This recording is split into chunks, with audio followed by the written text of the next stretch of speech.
नमस्कार, मैं डॉक्टर रणजीत कुमार, सहायक प्राध्यापक हिंदी विभाग, होतीलाल रामनाथ महाविद्यालय अमनौर, जयप्रकाश विश्वविद्यालय छपरा की यह भूत इकाई है।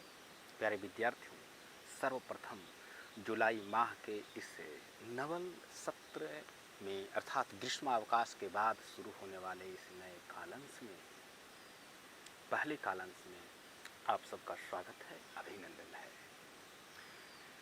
प्यारे विद्यार्थियों, यह महीना हम शैक्षिक कार्य से जुड़े, अध्ययन अध्यापन से जुड़े लोगों के लिए तो महत्वपूर्ण है ही, साथ ही भारत जैसे कृषि प्रधान देश में किसानों के लिए भी महत्वपूर्ण है। भारत के अर्थव्यवस्था के दृष्टिकोण से यह महीना बहुत ही महत्वपूर्ण है। धान रोपनी का यह महीना सावन के साथ शुरू होंगे।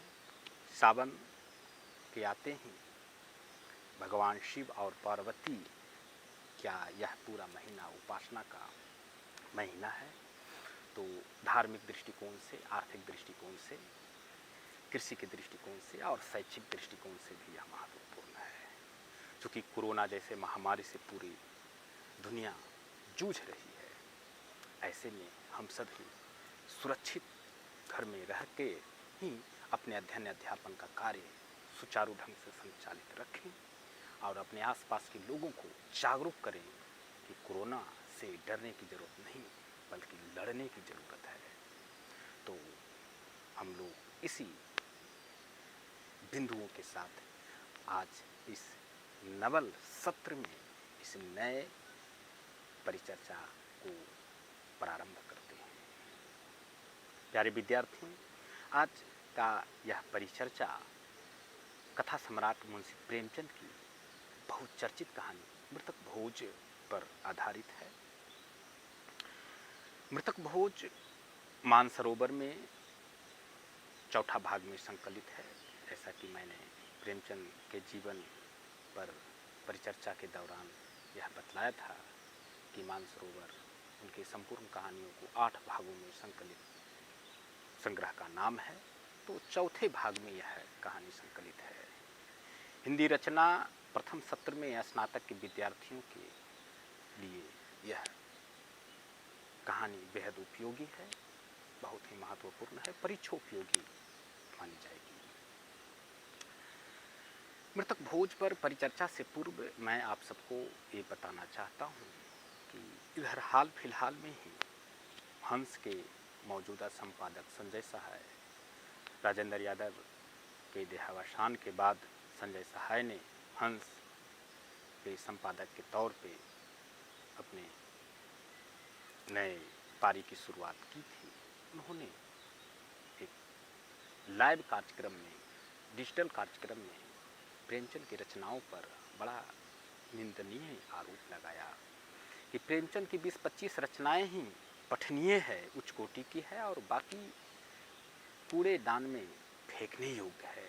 और इस तीक्ष्ण और कटुतिक्त आलोचना पर बवाल मचा, पूरे हिंदी साहित्य में उथल पुथल मच गया। तो संजय सहाय जी, सबसे पहले तो इस तरह के निंदनीय बात आपको नहीं कहनी चाहिए, क्योंकि आपको पता होना चाहिए कि इस हंस के पहले संपादक के तौर पे प्रेमचंद परिगणित किए जाते हैं। उन्हीं का यह स्वप्न था हंस।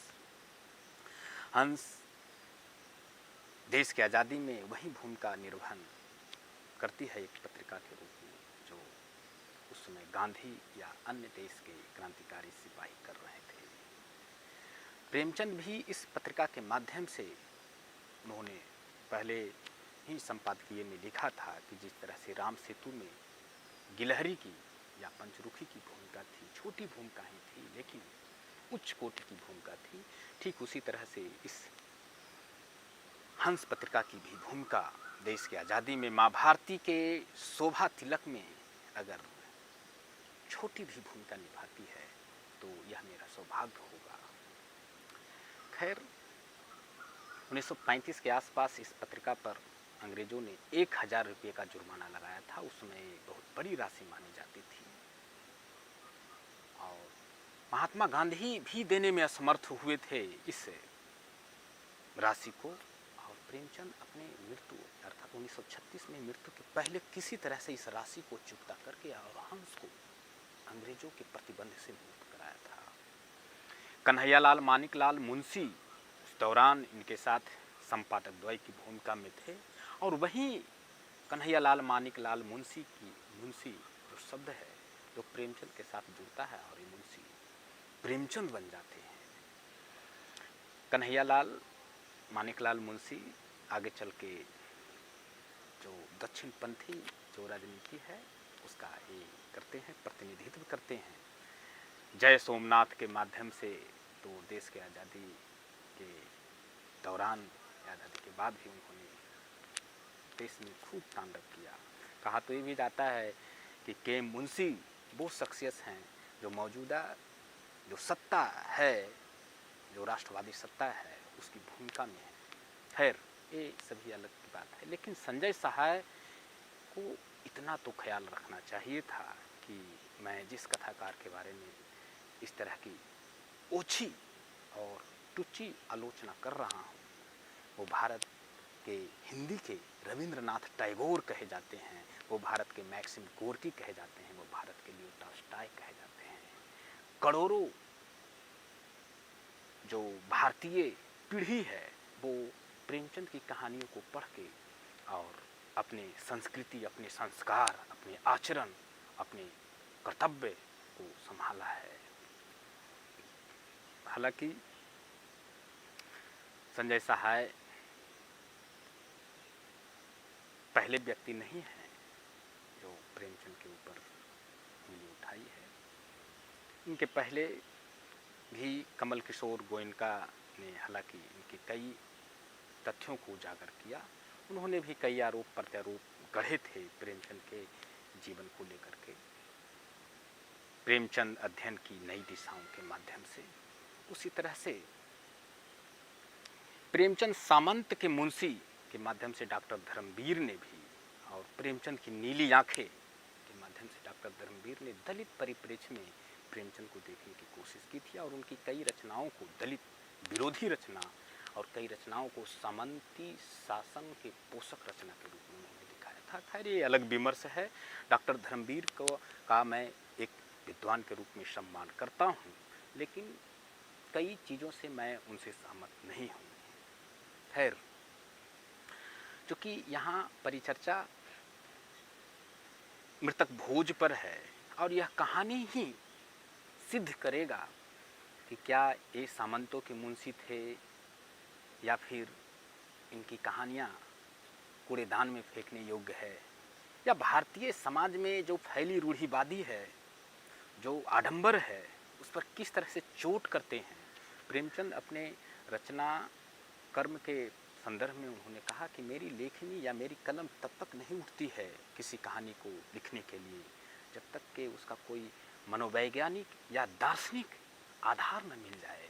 मेरे सामने कई घटनाएं घटती है, मैं उन्हीं घटनाओं को कच्चे माल के रूप में इस्तेमाल करता हूँ, किंतु जब तक उसके सांचे को मैं दार्शनिक या मनोवैज्ञानिक आकार नहीं दे देता तब तक मैं अपनी लेखनी को नहीं चलाता हूँ। क्योंकि साहित्य हमें गति, संघर्ष और बेचैनी पैदा करता है, हमें सुलाता है नहीं, हमें क्रांति पैदा करता है। मेरे गुरुदेव डॉक्टर हरिकृष्ण तिवारी इस प्रसंग में कहते हैं कि किसी भी साहित्यकार का संपूर्ण रचना एक ही उच्च कोटि का नहीं होता है। तुलसीदास जी ने रामचरितमानस लिखी, विनय पत्रिका लिखी, तो उसी कोटि का उनकी और जो वैराग्य संदीपनी है या पार्वती मंगल है या रामलला नाझू है, ये सभी रचनाएं नहीं हो सकती है। ये किसी भी वैश्विक साहित्य की बात है। हम आपके जीवन में भी जो एक उच्च कोटि की चीज़ें होती है और सभी को उसी कोटि में ला करके देखने की यह परिकल्पना या यह दृष्टि, मैं समझता हूँ एक सस्ती लोकप्रियता पाने की ये संजय सहाय की दृष्टि हो सकती है। खैर, ये विवाद चलते रहेंगे।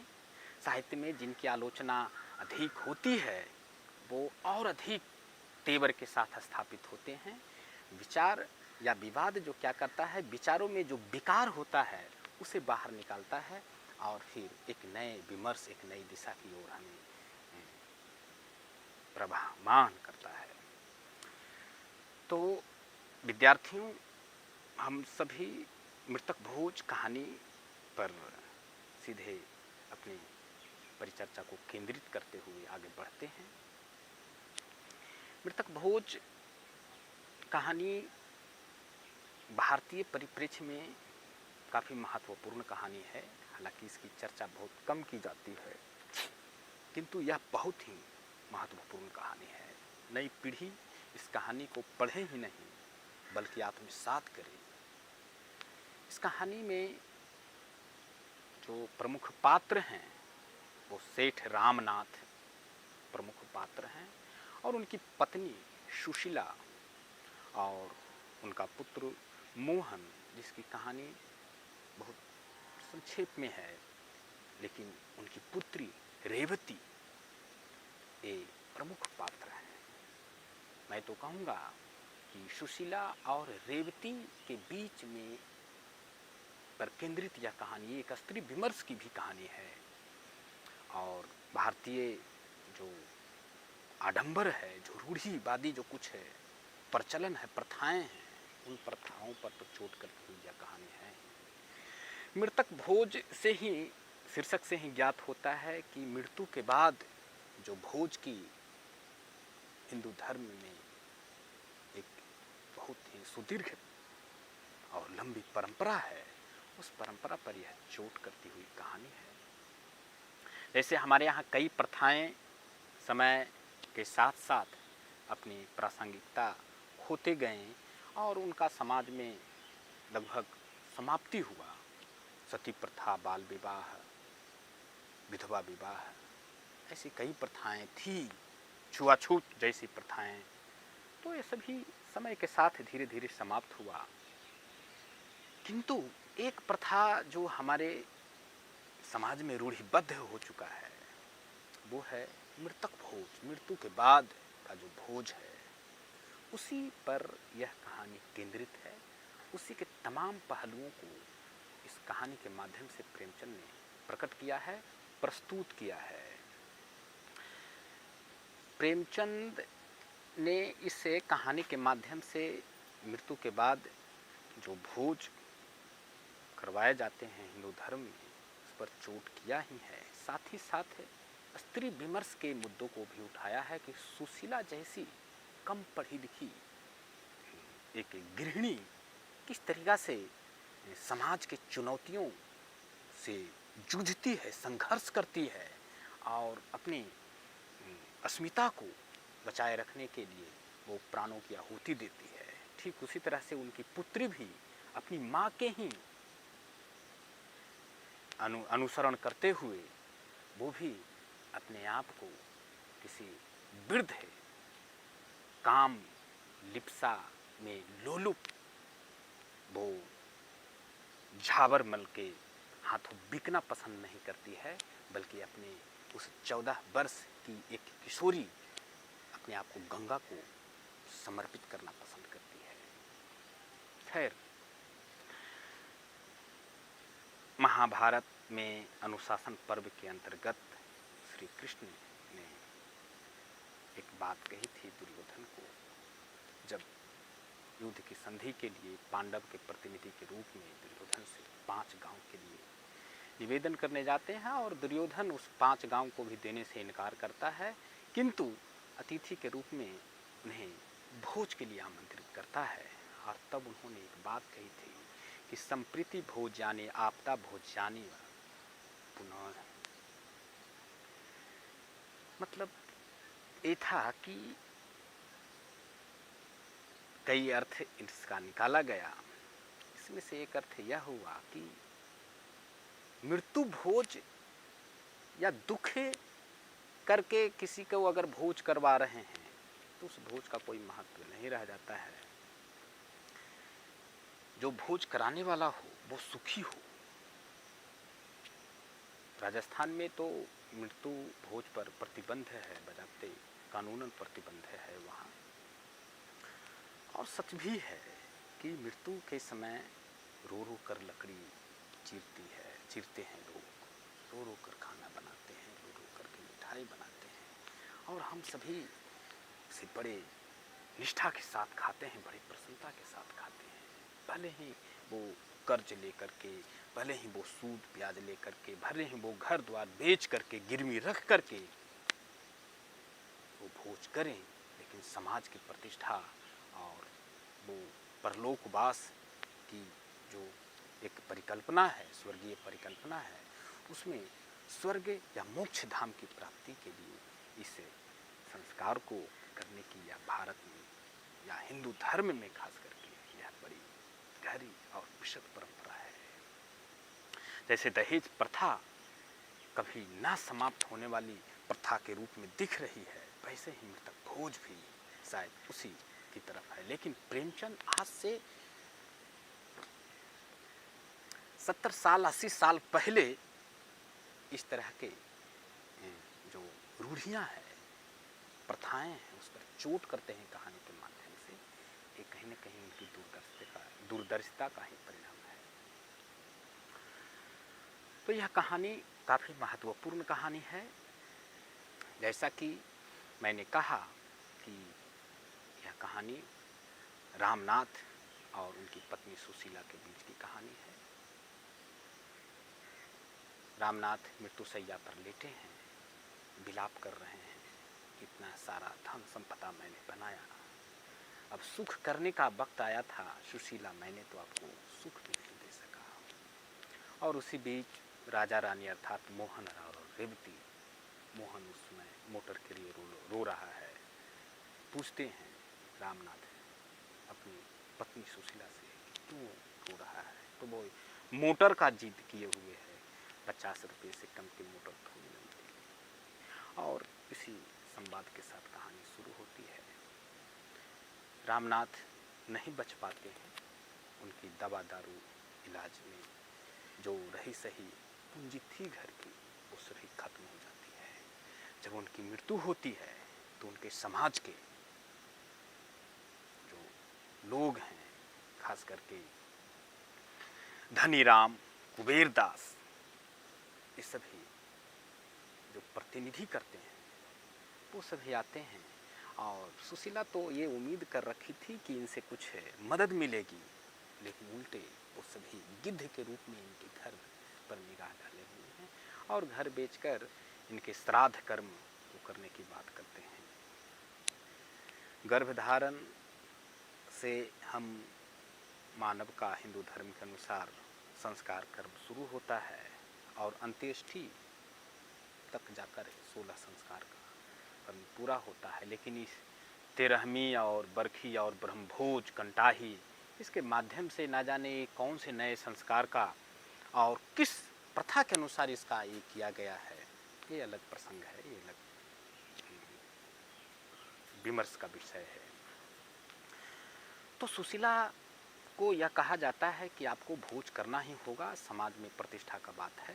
रामनाथ एक ऊंचे ओहदे के प्रतिष्ठित व्यक्ति थे समाज के, और बिना भोज के उनका क्रियाकर्म हो जाए इस असंभव है। सुशीला भी अब समाज की बात को ही लेके आगे चल सकती है। हालांकि उस समय शांति लाल जो रिश्ते में रामनाथ के साले हैं, सुशीला की बहन है, वो आते हैं और इसका विरोध भी करते हैं कि घर में स्थिति खराब है और आप लोग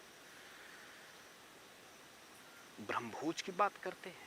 लेकिन उनकी कोई नहीं सुनता है। सुशीला भी अपने समाज को सुनती है कि समाज को ही लेके चलना है। अब तो चूंकि मैं विधवा हो गई, अनाथ हो गई, और अंततः इनके घर की बोली लगाई जाती है और कुबेरदास, धनीराम, ये सभी जो हैं इस घर को, यहाँ तक कि सुशीला के जो कुछ गहने थे उस गहने को भी बिचवाए जाते हैं।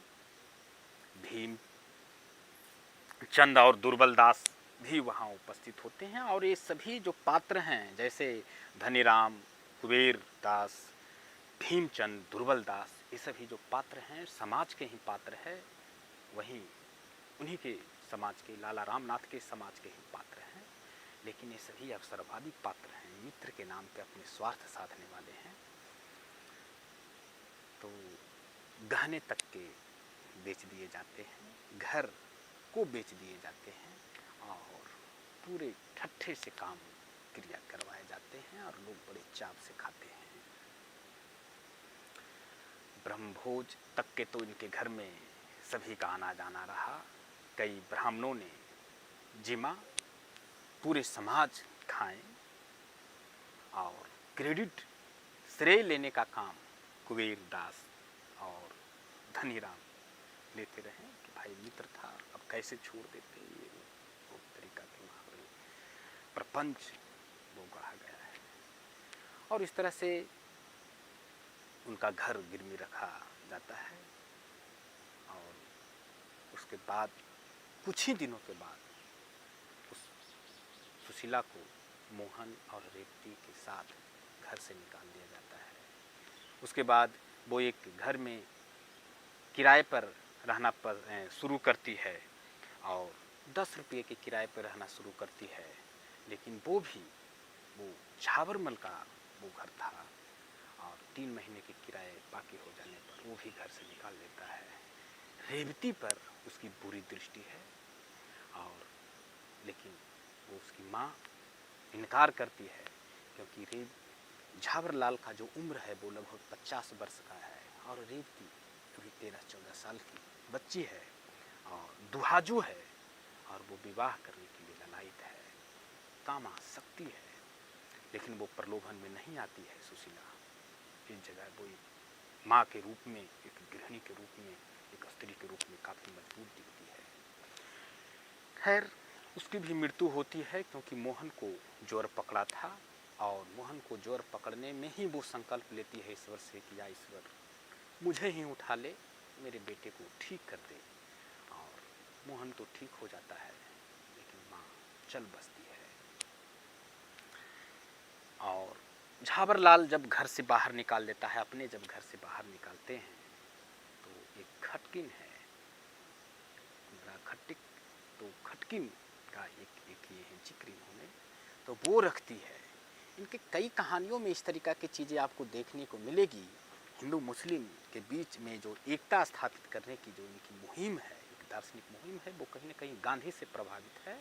गोरखपुर विश्वविद्यालय में गांधी के संभाषण से प्रभावित होते हैं और गांधी को अपना आदर्श मानते हुए ये अपने रचना कर्म के माध्यम से गांधी के विचारों को, गांधी के सिद्धांतों को स्थापित करते हैं।